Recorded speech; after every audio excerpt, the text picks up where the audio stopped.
எனக்காக அன்னை மடியை விரித்தாள் எனக்காக உலகம் பிறந்தது எனக்காக ஓடும் நதிகளும் எனக்காக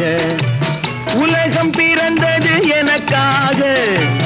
ஓடும் நதிகளும் எனக்காக